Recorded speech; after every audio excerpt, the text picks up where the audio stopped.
Hello, everyone. Back again with another video. Just moved into a new place and just got everything set up. So, we're going to be watching a video from Charlie Kirk.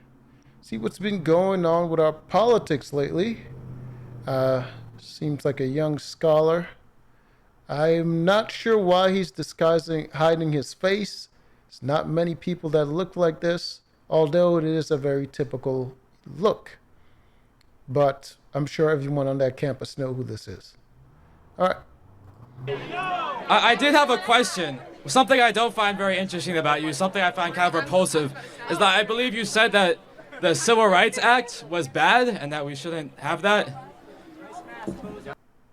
He said the Civil Rights Act was bad and we shouldn't have it. That doesn't make any sense. But there would be elements of the Civil Rights Act, I would assume. I'm not sure. I can't think of the Civil Rights Act, like everything that's in it off the top of my head.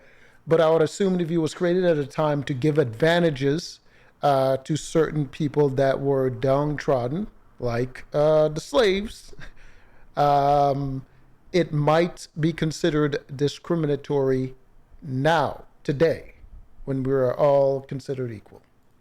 Okay. Well, Thank you. I appreciate that. I don't like you as much as Charlie, though. First of all, what's your name? Sorry. I don't want to be like filmed and stuff. Too late. I'm anonymous, number one. Anonymous guy. Okay. I would have expected him to be a lot more soft-spoken. But, hey, a lot of people are full of surprises. Hello. Nice to meet you, anonymous guy. Thank you. Nice to meet you, too. Yeah.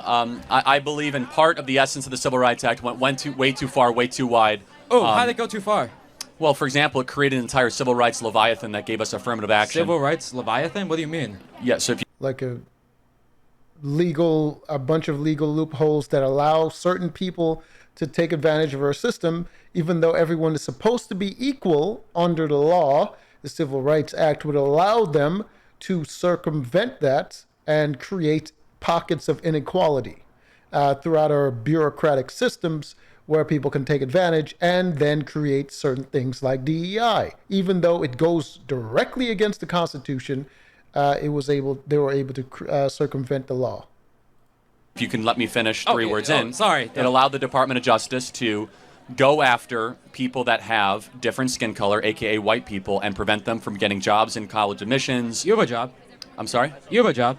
No, you're right. I do. Right, but just until Trump came around, until these Supreme Court decisions. As another aspect of certain civil actions going against the law, even though we are all supposed to be created equal, certain places are able to create a law that says you would get more time for, say, if you were to assault a woman instead of a man, they can create laws that say they're going to give you extra time. Even though those people are supposed to be considered equal under the law, you'll get extra time for harming them.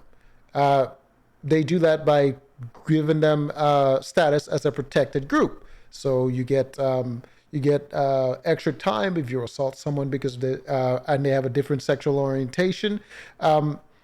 If you directly attack them because of a different sexual orientation, then you get hit with that extra time. But in the cases of let's say children or women, you don't really have to attack them because of their differences. You simply just get automatically extra time for doing that. But the people are supposed to be equal. I understand why it's there, and I understand why they do that to disincentivize people from doing certain things. But it does go against the spirit of everyone being equal, especially if they have equal rights and they can vote equally as much as you can, and their votes equally count. It doesn't make sense for them to have those special privileges that doesn't also come with some sort of special, what do you call it,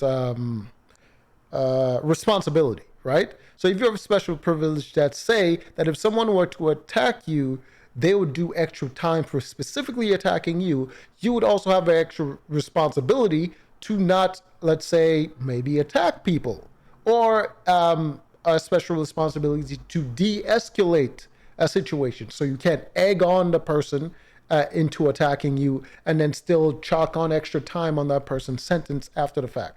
So just stuff like that to kind of balance it out. But there's not a lot of balancing when it comes to laws, because we have two different parties that just go to the extreme every single time. They always have their agendas, and they don't come together and create a balancing act, because there's no party in the center that to sort of police them. Even though our system is designed like that, our political parties aren't designed like that.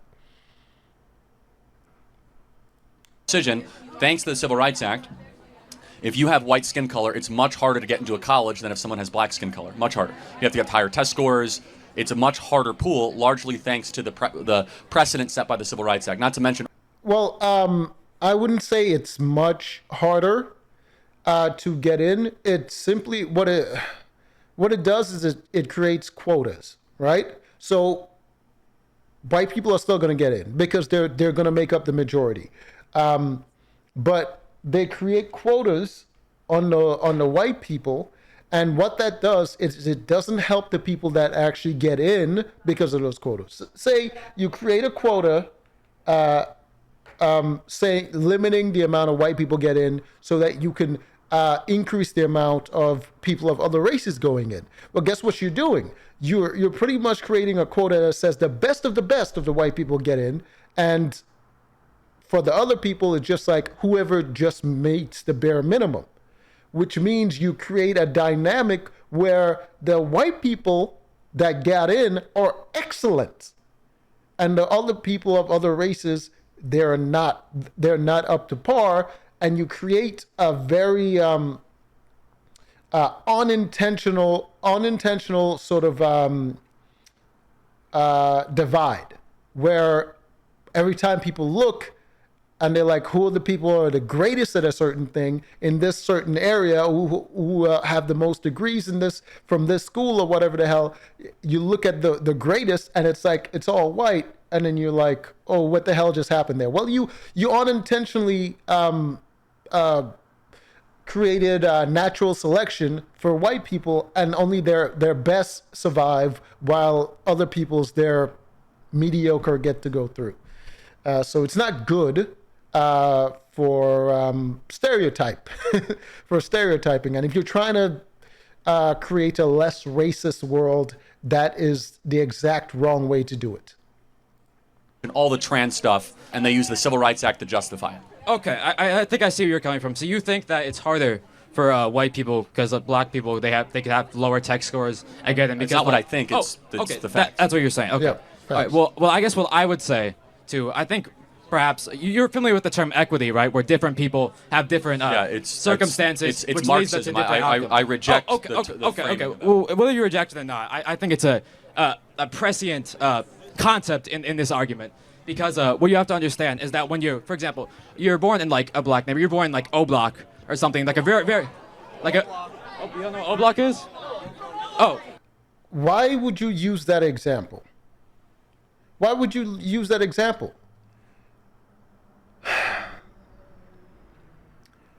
I understand wanting to create opportunities for less fortunate people. And I get his thinking, his thought process with identifying certain people that grew up in a certain area where their ability for upward mobility might be limited by their environment. But the way to solve the problem in that situation is to change the culture of the people in that situation, because they're creating a culture that propagates the lack of mobility, the lack of social and economic mobility, because they indulge in those sort of behaviors, or they sort of push certain things on their children, right? So if you grew up in an area where a lot of people that everyone knows and the whole culture is playing sports or whatever the hell, you're going to get a lot more people that are going to try out for the NBA and probably get in to the NBA or football or whatever kind of sport, because that's their culture around that area and that's their image of success. But if you grew up in an area that is a high crime area, the culture around that area is just a lot of people that have been in and out of prison, and those people, they might not be able to get a legal job that's going to pay them a living wage, and they might just turn to softer crimes like selling drugs and stuff like that, and then you just create a culture around that.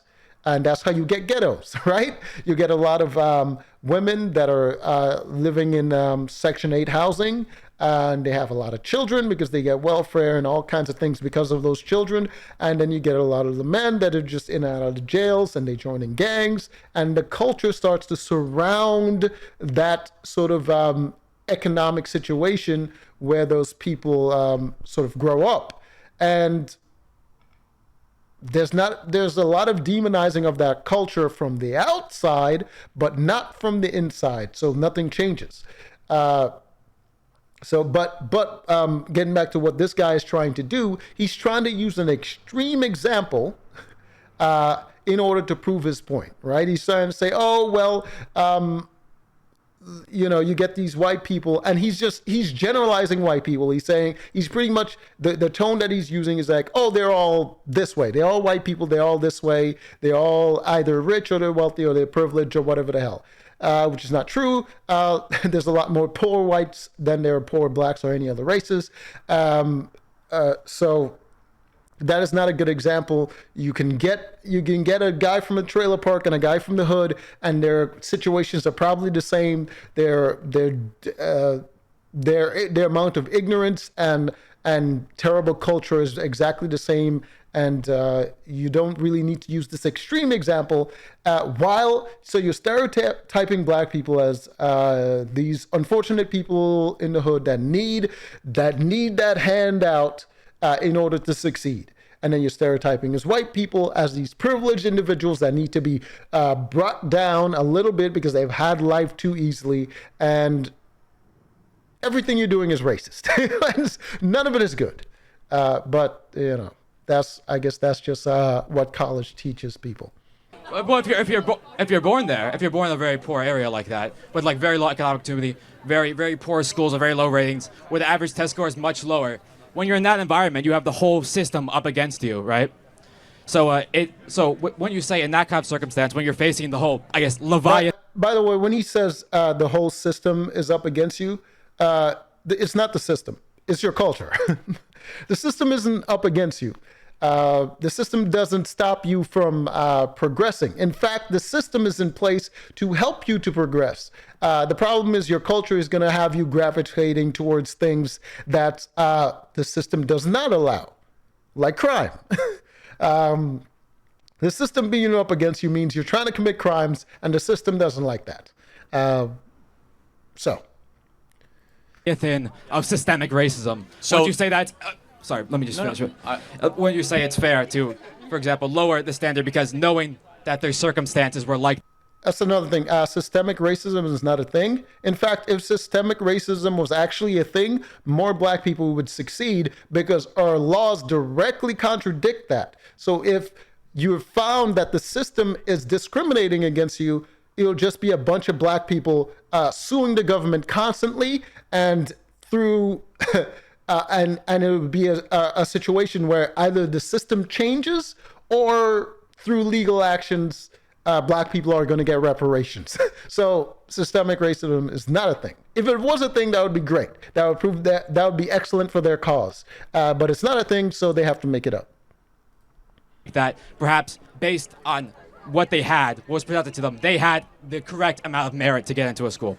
Okay, so are you a student here? I'm guessing you are. Oh, yeah, I'm a student here. Are you a pretty good student? Oh, yeah, I would say I'm a good student. I have a pretty high GPA. Okay. Yeah. Can you give your GPA to her because she's a woman of color, please? Oh, well, you want me to give you a... Well, I mean, I can. Would you be willing to do that? Yeah, sure. You cool with that? Yeah, I'm fine. Wait, you mean I want you... Like tell her or like give it to her? By force. Like so we're swapping it. Let me tell you what I'm going to do. By force, white man. Okay, yeah. I'm going to take your GPA. I'm going to give it to a woman of color. Okay. You're cool with that? I mean, yeah, I can just work back up. Like, There's no working hey, back bro, up. I can pull myself up by my bootstraps. No, What do there's you no mean? working back up. What do you mean you can't work back you're up? That's the only- whole point of conservatism, no, isn't it? I'm gonna keep on taking Oh, it from you because that's equity, yeah. and you're cool with that. What? But that's not this is equity in practice. Equity isn't taking. Equity is applying the equal standard. If you give, how do you get? You must take, and then you give. Wait, what do you mean? That which is given must first be taken. What? This mentality is really messed up. I think it comes along a lot with younger people, where they never grew out of the that sense of boundless possibilities and object permanence. Like they haven't learned object permanence. So you see it especially with those people that believe, oh, money isn't real. The government isn't really in debt. They'll just print money. It's all unlimited. They just have stuff. They just refuse to give it out because that's where they have power, which is not true. It's not true in the slightest. There's a limit to things, especially in a system.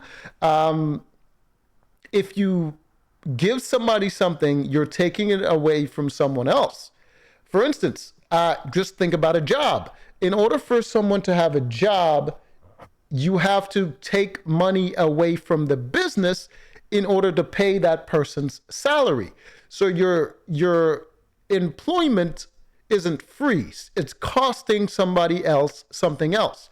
So when you think to yourself that, oh, your boss, you can unionize and your boss owes you favors because you've done a good job and all those things, that is not true. You're costing them a lot, and they're paying your salary, and you're doing a job, and they don't owe you anything because they pay you. So there's always a give and a take, and that's how systems are built. It's a circular thing. You take from one area, you gotta take it from another area, and you create this circle of things continually entering the system and going out of the system and coming back into the system, and it's a circle. What's being taken? Well, in this case, grades from you to grades to her. No one's taking my grades though. That's not what affirmative action is. Hold on a second. No one takes your grades. Hold on a second. If you only have so many positions at University of South Florida to come in, right? There's a set number. Let's say it's 20,000 people, okay? And we're gonna lower the test standards so that somebody that's a woman of color can come in, and therefore it's harder for you. So it's a higher bar for you, lower bar for them. Definitionally, that's a redistribution of test scores to somebody else, just by the definition. And you're okay with that? Well, I guess I would ask then, if we were to do what you're doing, I guess that's what's happening under Trump, right? Well, no, it's actually been happening the last 40 years. Okay, actually, yeah, whatever. Okay, so when you say that, if you do that, then, well, black people aren't going to get into school, and then they won't be able to uplift themselves, they won't be able to have prosperous families, they won't be able to, equalize the economic status, because you need to give them a little jump start. You know what? You have a car, right? How is that? Well, no, now I know who you are. No, it's good. Well, no, how has that worked the last 40 years? We've had robust affirmative action. No. We've had hiring practices. Has it made black America more successful? I can answer that easily. It's because sorry. It's because sorry. What am I going for? I don't know. You're a funny guy. So what happened is, even after the Civil Rights Act, you know what I believe the term is massive resistance. It was a movement in after the Brown versus Board of Education in Virginia, where essentially the legislature, which was still white supremacist, which is still extremely racist, they decided that no, we're going to do everything that feasibly possible within our means. See this in I believe it was the Little Rock Nine, right? Even after it was legalized at the state level, white supremacist mobs still mobilized. Why is he talking about white supremacists? I'll tell you why he's talking about it. Because there's a greater demand for racism than there's a supply for racism. So they have to continuously point to the extreme. White supremacist isn't a problem any more than an asshole is a problem, except there are more assholes in the world, because being an asshole is more acceptable socially than being a white supremacist.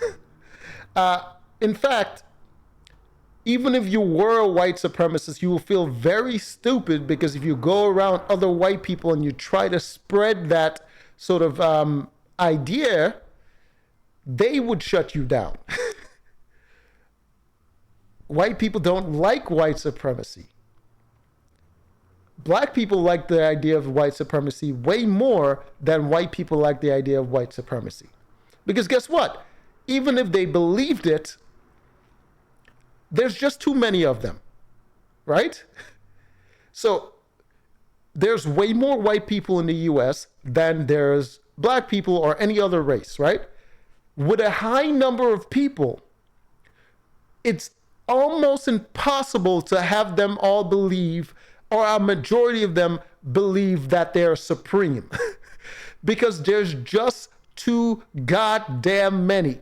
How are you going to convince the majority poor white people that they're exactly as supreme as the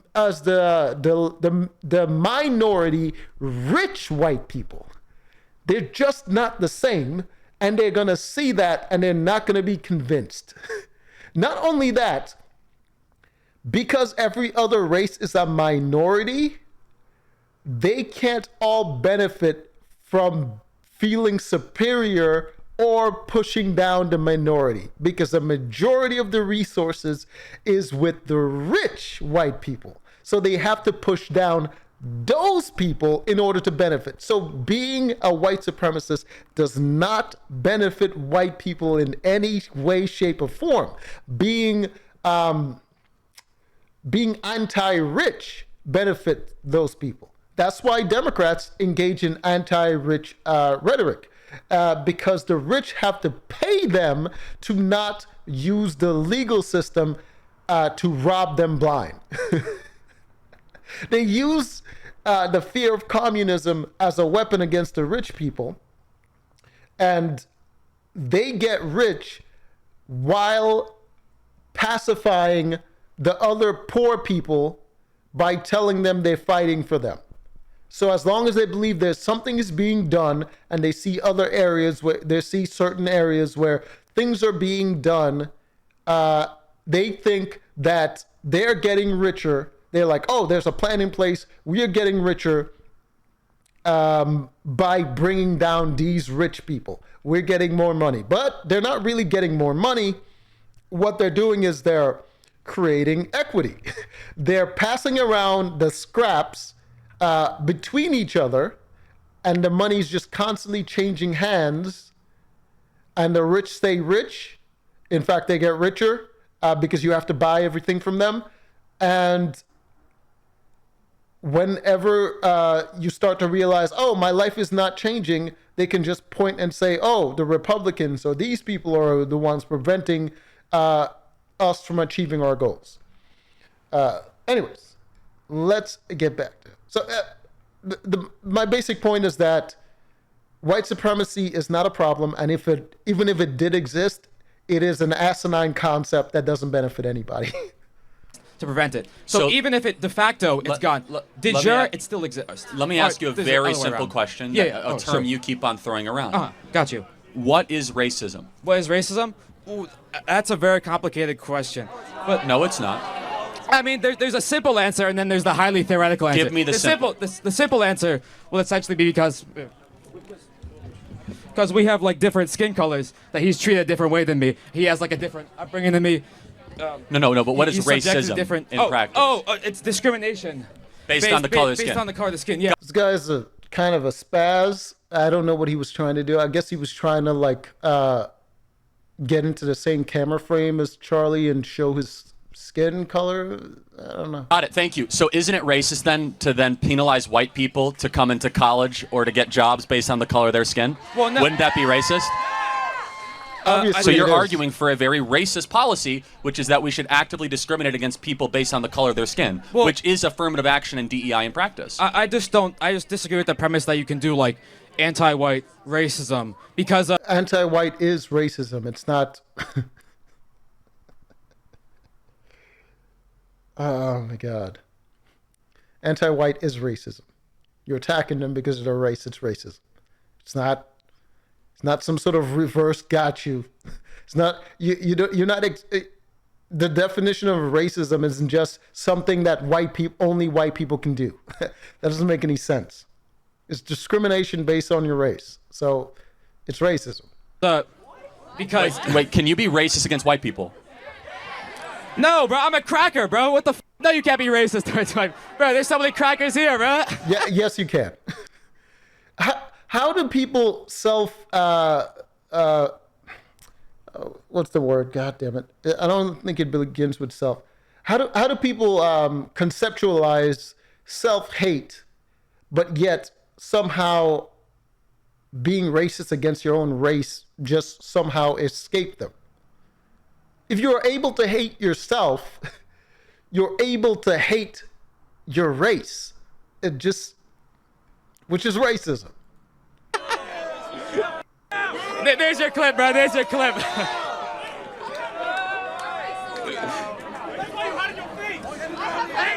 Well, what are you gonna do political violence to me, bro? Like, why are you saying that to me? You're making me scared. I think he thinks he's winning something.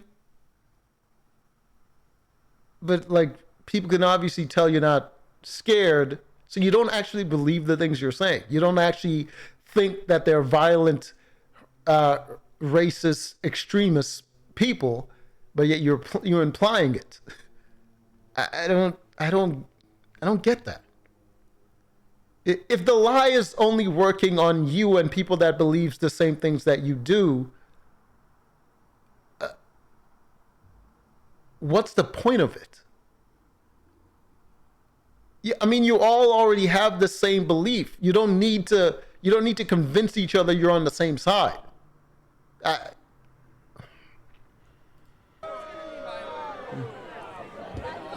Okay. So let me tell you what we believe, because you tell us what you believe. Okay. Your worldview is indistinguishable from the KKK.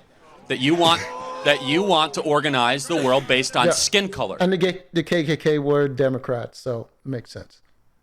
We want to organize the world based on merit and character, based on how hard you work, what you bring to the table. I believe it's destructive and wrong to say that people are going to be organized or have their future set based on the color of their skin. I think it's tribalistic, I think it is divisive, and I think it hurts the excellence of a country. You asked a question, well, how are we going to help other communities? Yeah, and by the way, being tribalistic is instinctive and it's natural, but it is detrimental when you have a bigger identity in a country where we're not separated by a tribe or skin color or anything like that. We are included in America, in our patriotic identity, the identity of our country. That is what sort of brings us together. So being tribalistic would be reductive in that context. So it's a bad thing then.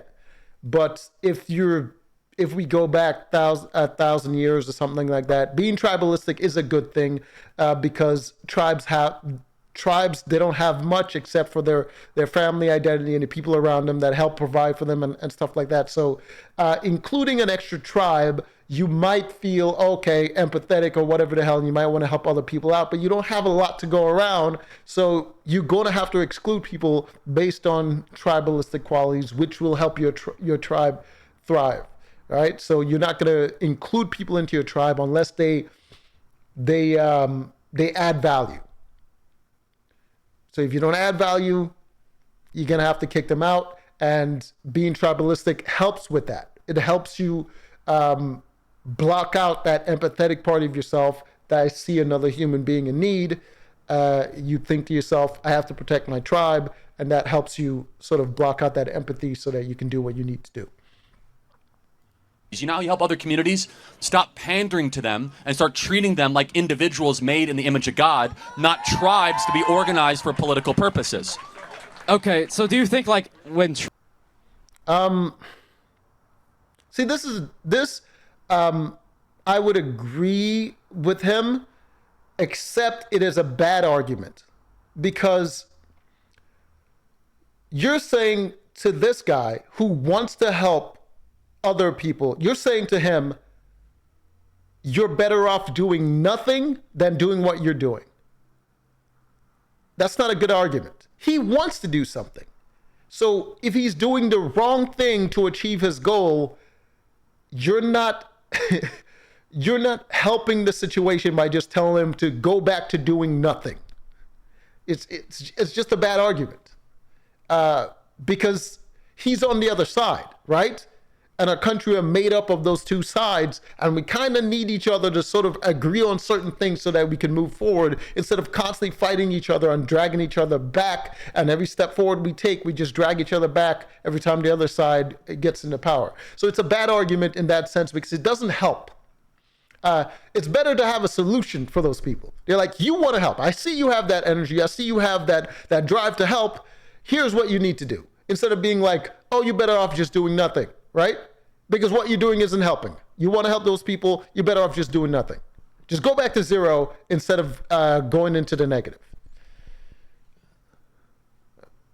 Trump is now he's president, now that racism is gone now because Trump is back and we're no longer pandering, right? Do you think that the conditions of black people, do you think O Block is going to become like a much nicer place? Do you think that... What is this O Block thing that he's talking about? Is he talking about a movie? Did he see a movie a long time ago and he's just like, this is what black people are? What the fuck? What is O Block, man? You're talking about gangs. You're literally talking about gang culture. Criminals. Those people are a net negative for the black community. Those people are the last people you would want to help because they hurt the black community.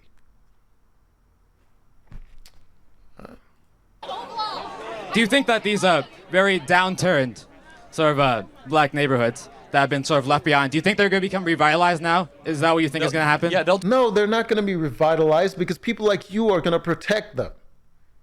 You have sympathy for those criminals. You think that those people need help and then you're going to try to help them. But those people are constantly trying to look for the next come up. They're constantly trying to look for a way to get ahead without actually doing the work, right? Because that's what their whole life was. You know what I mean? The government is going to provide, take advantage. Your mom's going to provide, take advantage. White people are going to provide, take advantage. Their whole life is take advantage. That's their culture, take advantage. So giving them more advantages is not going to help them. And this is the worst part, right? Everyone knows the statistics. Over 50% of the violent crimes are committed by, 5% of the population. It's not even 13% where they say that black people, because the black women don't make up that, and most black men don't make up that. It's a very small percentage of the black men that actually make up that very high percent of the violent crimes. And guess what? They also make up a high percentage of the victims. So the victims and the perpetrators both look the same. So in your attempt to help the victims, you're actually also helping the perpetrators because you can't tell them apart because you're a racist. Do better for sure. You think they're going to do better? Now that we've stopped helping them, they're going to do better. Well, see, that's an interesting thing. Because that seems like contradictory to me, just on basic logic. Well, actually, black Americans under Donald Trump in the first term saw the greatest economic renaissance that they saw since the 1950s. Yes, because he helped the middle class. And number one way to help the black community is by increasing their bank balance. You have a lot of black men. If you have a lot of black men that now have access to a bunch of jobs, let's say like what Donald Trump is trying to do with the tariffs, where he's building up the manufacturing base of America, where less people have to get a college degree to make six figures. You can get a job in a manufacturing center and make a whole bunch of money, and you don't have to bother with creating quotas in goddamn universities to compete for jobs that you're never going to get anyways, because most of them are just going to be taken up by white women. So you create a stronger middle class and you give them more access to money. And guess what? The last thing black men is gonna want is these criminal elements destroying their communities when it's costing them money. When they're broke, they don't give a shit. You give a lot of black men, you like, oh, well, this is another thing. For some reason, for some reason, this DI thing they sort of count black women as a double minority, and they give them more opportunities. You see a lot of government workers, black women. That doesn't help the black community. Why? Women just don't help the community. I'm sorry to be the one to break it to you. I know you might be like, oh, that's sexist. They don't. They don't help the community. They help themselves and they help each other. They don't help the community. Black men are going to help the community. You give them more opportunities to jobs that they don't have to go through all this DEI bullshit to get into colleges and all this stuff. You give them more access to middle class jobs that can possibly make six figures that they can work hard at and they can make a lot of money at. You give them those jobs. What they're going to do with that money? They're going to start families, and communities are made up of families. You get those men, they have enough money, they can afford to have a wife and kids, and they don't have to freaking run off on their families because it's too expensive and it's miserable, and they hate their lives. Men are able to hate their lives as well. It's not just a woman thing. I know we all like to be like, oh, okay, she left him because she's miserable. That's fine. Men hate their lives too, and they usually don't leave, but some of them do. So you get enough men with enough money, they're gonna create families, and through those families they're gonna create communities, and those communities are gonna be built up on hard-working people, because they get ahead if you create a situation where they can get ahead by being hardworking. They're gonna dedicate most of their time, and most of their culture is gonna be built around hard work, because that is a path to success now. So that's how you help the black community, and the reason that Donald Trump was more helpful for the black community when he was in office is because his policies were more effective for the middle class. It was most effective for the middle class than anybody else, and when that starts happening, a lot more black people start having money in their pockets. And they can do more things. They feel more free. They don't feel the system coming down on them because they have to go through other avenues to make money. These you don't think highest that's due to wage Obama, increases, lowest unemployment, revitalization. No, Obama didn't help the black community. Obama was more about, he doesn't need to do it. He doesn't need to pander because he's black. So he didn't feel the need to do anything for black people. He felt the need to do something for gay people because that's just how Democrats operate.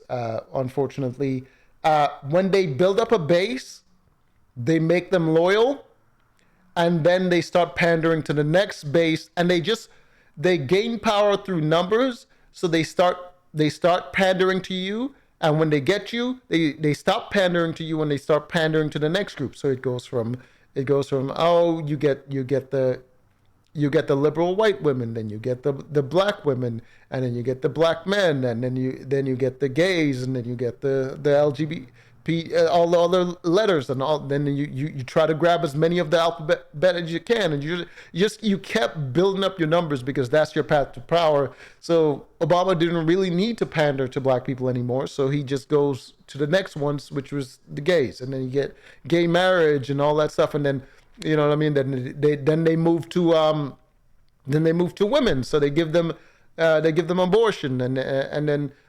When they get to women on their side, then they stop pandering to them, and then they move to what was the next group? I believe the next group that they tried to get was young men. That's when Joe Biden was trying to get that student loan forgiveness thing. They were building their base through capturing the next generation, which was young men and young women, and so the whole student loan forgiveness was a way to get those people, and they also capture the older group that also are already in debt because they all go to college and they're all primed to be liberals anyways, and you know they just keep going, and they're pandering to the next group, never really helping any of the groups because they can't. if you have power, you could only help a select few people. You can't help everybody, because who are you gonna rob? You have to rob Peter to pay Paul, and if your base is the biggest group, who are you gonna rob? You can't rob the opposition. They don't trust you. Amazing investment in their communities, opportunity zones. But that's when we had affirmative action. So wouldn't that be bad? Well, again, we actually got rid of affirmative action now. But it's going to do that was even better. now, but I'm talking about before. Those are unrelated things, though, just to be you think perfectly clear. they don't seem unrelated to me? Well, affirmative action policies is addressing racism. They seem affirmative really action is, again. So I'm sorry, I don't mean to interrupt you. No, you are. That's okay. I'm sorry. Affirmative action is largely federal government hiring practices and the adjacent institutions. I think that all communities will do even better when we stop living under the soft bigotry of low expectations. Inherent in your argument is that we have to pander to certain communities based on the color of their skin because they can't do as well as white people. I reject the premise. I think that we should try to say, I don't care about the color of your skin. I care about what you bring to the table. And stop pandering to people based on special criteria, points, and acceptance to college, saying that we're going to make it easier for one group and harder for another. Also a terrible argument. Politics is pandering. You pander to conservatives by telling them, telling them what your ideas are. You're a conservative. You pander to conservative by spouting conservative ideas. Politics is pandering. You can't get rid of pandering out of politics. So that's a terrible argument. They're gonna pander because it works. That's the only reason people do it. So telling them a path to success is not pandering. How would they ever win a race? How would anyone win any sort of office if they don't pander? And the politicians pander. And the base also pander. Like this guy, I don't think he has a lot of convictions.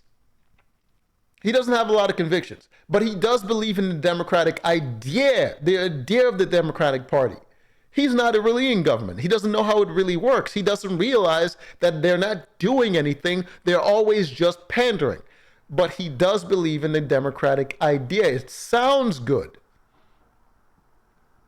So what he's doing is, even though he lacked the conviction in the things that he's saying, he's pandering to get more people on his side so that his party can get into power. He's not pandering because he actually believes the things that he's saying. His thought process is, I'm trying to help people by helping them realize that we're helping them. So hence why he's pandering, and hence why he's pushing pandering ideas. But people don't actually believe the pandering, except for the few that actually believe it. They're either stupid or crazy. And stupid, crazy people are going to believe whatever is most expedient, right? So stupid, crazy people, their mentality exists in the extremes, right? You leave them alone, boredom happens in extremes. So if their mentality is extreme and they're bored, they're gonna lose their shit. They're gonna probably hurt themselves because the only thing around to entertain them, to make them feel, to make them experience is themselves. So when they go out and they catch on to a new idea excites them. So it's whatever is being shouted at them. It could be a radical left-wing idea, or it could be a radical right-wing idea. Whatever it is, those crazy people are going to do what are they going to do. So they're not part of the conversation. But the people in the middle on both sides, they use. I don't think it's pandering, though. I think it's understanding. They use pandering because they believe in their ideas. They believe in their ideas, and they want other people to believe in their ideas. And the best way to get people on your side is to pander. Okay, but let me. Do you think that circumstances are working based on that? Do you think that we should have black-only dormitories in America? No, why would I want that? Okay, well, there's hundreds of schools that have those, actually. What do you mean black only? Like, they're not, white people are not allowed in. No, white people are not allowed in. White people, yeah, that's why I said white people are not allowed in. Correct. We have black-only graduation ceremonies across the country. Well, those are from well, I believe You also have female-only gyms, but you can't have men-only gyms because the women are going to complain. Those are most likely like HBCUs, right? No, Like the University of Michigan has Michigan one, has an Yale all-black has dormitory? one, Harvard has one. So we're agreeing that that is wrong. That is the furthest extension of hyper. That's also a terrible argument. The only reason that those things exist, just like when I just quoted female-only gyms and you don't have the men-only gyms, the other side cares more, right? So you can have female-only gyms and not men-only gyms, because if you have a men-only gym, the other side is going to call you a bigot. They're going to say you're a misogynist, you hate women, why are you discriminating against women? Or women are just going to want to go into that gym just because it's a men's-only gym. And they're curious, or they just want to get away from all the female-only gyms, or there's just less men in the gym that they usually go to because the men-only gyms exist now. So they're going to just call you names and say you're discriminating or whatever the hell until you change it. You create a female-only gym, no one's really going to complain. And if they do, it's actually going to be turned around against them. The women are going to say, why does this guy want to get into the women's only gym? He must be a creep. And then the guys are going to be like, what is wrong with you? Why do you want to get into those women only gym? You must be a creep. So you're just going to get it on both sides, and nothing's going to change. So, and you just the same thing with black only graduations and all those things. From the inside, they're going to be like, why do you, a white person, want to get into our graduation? You must be some sort of racist, and you just want to come in and attack us and mess up our stuff. We can't have anything because you racists are going to come in and bother us. And then from the outside, the white people are going to be like, oh, they have black only graduation. I don't give a shit. I don't really care because we have graduation. It's not that big a deal. So there's not going to be any blowback from both sides. And that's the only reason that it happens like that. It's not because of you can only discriminate one way and not the other. It's just there's no actual blowback on the other side. That's why they can do it. Race obsession. So you could choose one or the other. You can be race obsessed or merit obsessed. We as conservatives decide to be merit obsessed, to build a country based on how hard you work and what you're able to deliver. Yeah. Okay. Well, by the way, I am a conservative, and I completely agree with what he just said. But the problem with conservatives, and I agree with what he said, but it was a terrible idea to sort of use to knock against someone else's idea, because the conservative idea helps you personally. It helps you take personal responsibility and actually get something for yourself. It helps you personally. It doesn't help other people unless they embrace it. So, because of that reason, conservatives naturally kind of just want to be left alone. They naturally just kind of want to be left alone. And when they're not left alone, the only way for them to fight back is with the battle of ideas and with the political process. But it's not very attractive to people for you to tell them, oh, you should join our side and you should believe what we do because this is what helps me, right? It's sort of like therapy, right?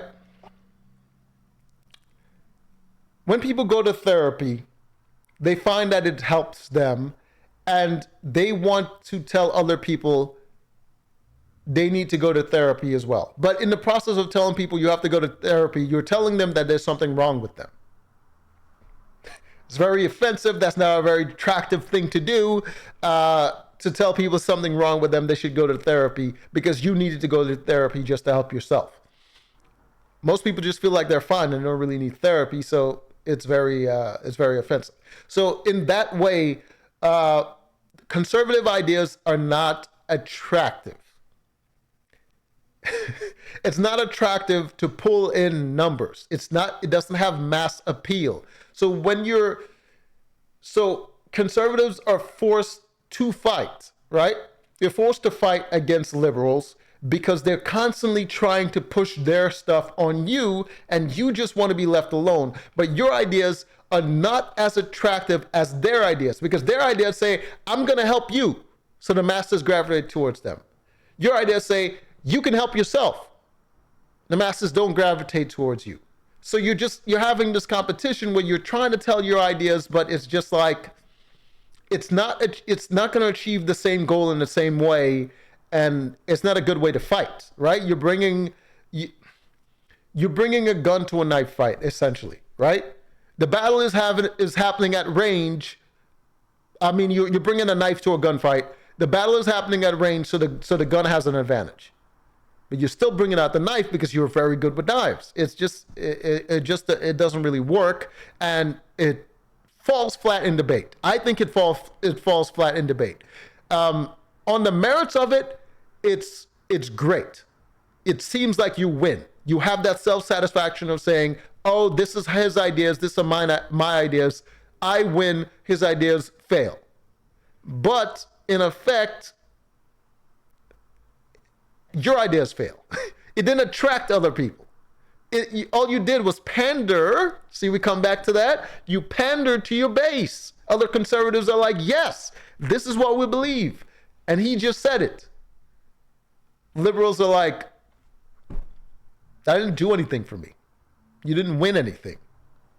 But you feel smug and self-satisfied, and you feel like you win. It's not good for conservatives. So wait, here, just I wasn't. Final point? Yeah, final point. Sure. Okay. Here, this thing's a little close. Oh, I'm sorry. I didn't mean to offend your wonderful setup here. Yeah. So I guess I'll just restate my point that I don't believe you mentioned like all black dormitories, right? I mean, I don't really comment on that. I mean, I don't know if that's real. To me, that sounds fake, but I'll give you the benefit of the doubt. Why would that sound fake to you?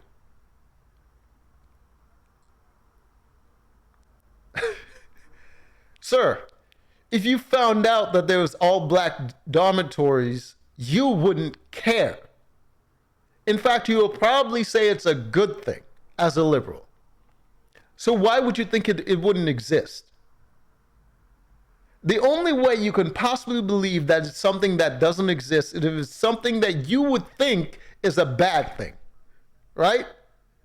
So if you meet someone that's never heard of the fact that you can transition your kids into a different gender, and you told them, hey, people are out here transitioning kids, they'll be like, all right, that doesn't sound like a real thing. That's crazy. Well, who would do that? You know what I mean? They'll think it's crazy. But if they wanted to transition their kids, and then you tell them, hey, do you know people are out here transitioning kids? They're not going to be like, I don't really believe that. They're going to be like, really? Oh, I haven't heard about it. Tell me more. You see what I mean? He doesn't make any sense. He obviously doesn't hate the idea. So why would he believe it's not happening? Why wouldn't it more intrigue him instead of just bring him into a position of denial and say it doesn't really exist? It doesn't sound like a real thing. It doesn't make any sense. Logically, it's inconsistent. If it's something that you would like, it doesn't make sense for you to deny that it exists. You'd more be intrigued that someone is telling you it exists. Doubt here. It's very real. Okay, but I just think it's a very irrelevant kind of like aesthetic focused thing. It doesn't really affect the material conditions of like black people. If you heard there were white-only dormitories, there'd be marching in the streets, right? Oh, well, because okay, I get it. Exactly. That's why he was trying to deny it, because it didn't fit with his argument. He doesn't think it's a bad thing, and he doesn't think that it actually doesn't exist. He doesn't think that. It just doesn't fit into his argument. He would like to deny it because it doesn't fit into his argument. The difference is, like, for example, if you want to go back to segregation, the all-white dormitory was nice as and the all-black one was So if that... The all-white dormitories was better because a majority of the students and the student body was white. So they already had infrastructure in place. Imagine, right? You have a building. You have a building that's already built. And you have, let's say it's a building built for children. A lot of children go there. All right, children have been going there for years. Now you want to segregate, say, maybe adults from children. So adults want to go to this building, but you don't want adults to go to the same building as children. You have different ideas about how adults should be treated to children, right? Now you have to build at a completely new building, right? For the adults to go rather than the children. But you have years at the children building of people who knows how to manage children, and they know how to set the rules, and they know how to inspect and make sure the children are following the rules. So the building for the children, they've already been doing this for a long time, so they know how to keep the buildings clean, they know how to keep it organized, looking nice, and in good repair. The new buildings for the adults, they didn't have that history. So now the adults are running the building in a way that just, it's a lack of care, right? There's no inspections, there's no people making sure they follow the rules. So the buildings just start burning down, right? People are leaving trash all over the place. People are irresponsible. They're starting fires all over the place. And now the building for adults start looking like shit, and the building for children look great.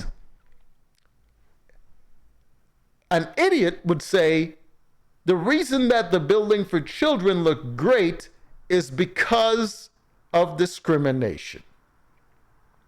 An intelligent person would realize that the reason that the building for children look great is because of responsibility and culture.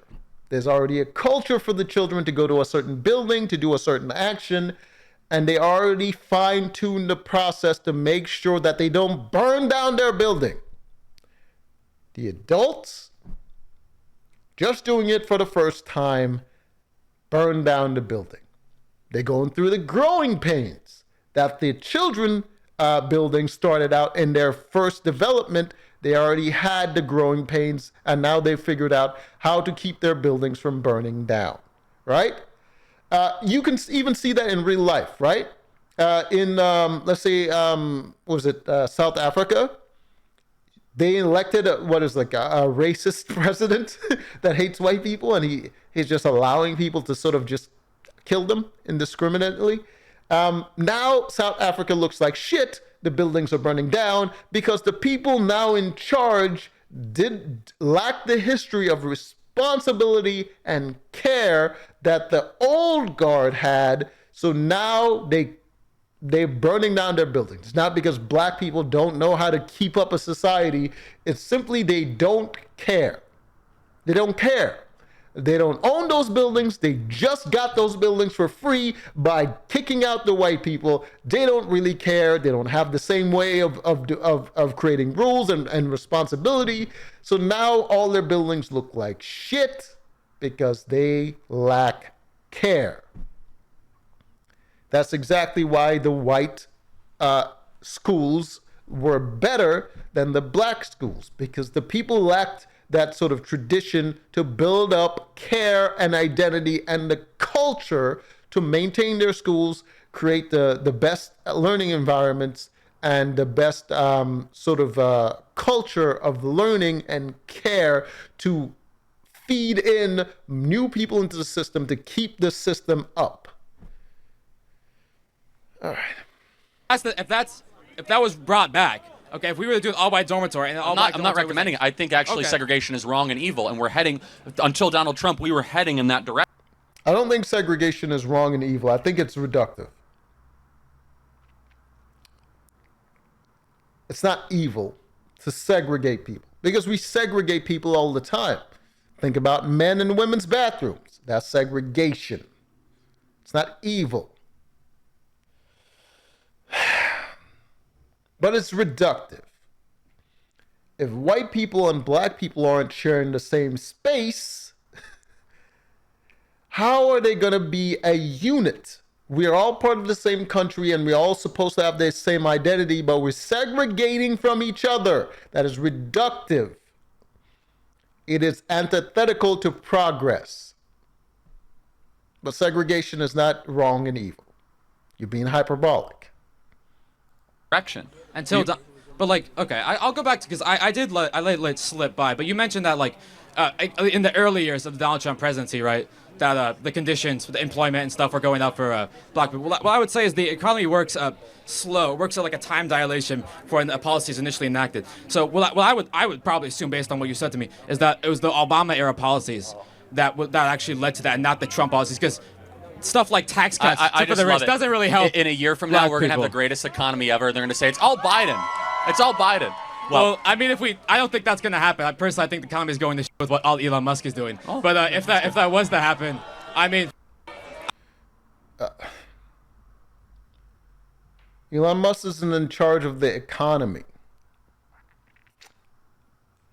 He's in charge of Doge, which is supposed to make the government more efficient, not the economy. So why would you say Elon Musk is the one affecting the economy? He's not. And I don't think he would even know how.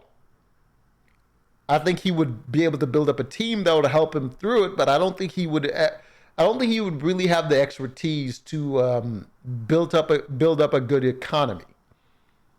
Because Elon Musk is very good at creating systems. He's a system administrator, not a leader. Leaders have to be a lot more charismatic. They have to understand people and things and how people and things can interact to bring out the best out of both. He understands things, not people. That's why he's a system administrator, not a leader. I guess my whole worldview, but I'm pretty certain it's not going to happen. What about Elon? What Elon's doing bothers you? Do you not want to see the government efficient? The government is efficient. He's just firing everybody. Looks like he did to Twitter, bro. Y'all see what happened to Twitter, bro? It's racist as now. Definitely not firing everybody. That wouldn't make any sense. And it would be very easy to do. It'll take seconds to fire everybody.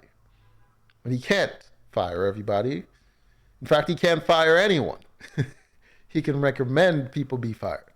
Oh, so the Nazi haven. It went from like a pretty accepting place to like where like the average blue checkmark is saying Hail Hitler. Like Elon Musk himself has replied to like, well, he did the Nazi salute. Like, we're not gonna forget about that, are we? He did not do a Nazi salute. Nazi salute is a very specific action. In fact, it is a military salute. And as someone that's been in the military salutes are very exacting. I'm pretty sure with the Hitler salute, you have to lock your heels together, and you have to be very specific and intentional with the salute. And the salute is towards your leader, not as a symbol of protest. You don't lackadaisically throw your arms out and call that a Nazi salute. That is ridiculous. It's not a salute. It's an arm movement at that point. For instance, this is a salute. Very exacting. If I did this, I did not throw out a salute. Just threw my hands over my head. No, he didn't. What do you mean? Y'all didn't see that clip, bro? Y'all see when he did that? All right. Oh, okay. And by the way, I just want to thank you for something. You're welcome. Well, I want to. Well, that was very educational. Didn't think it would go on this long, but it did. So, till next time.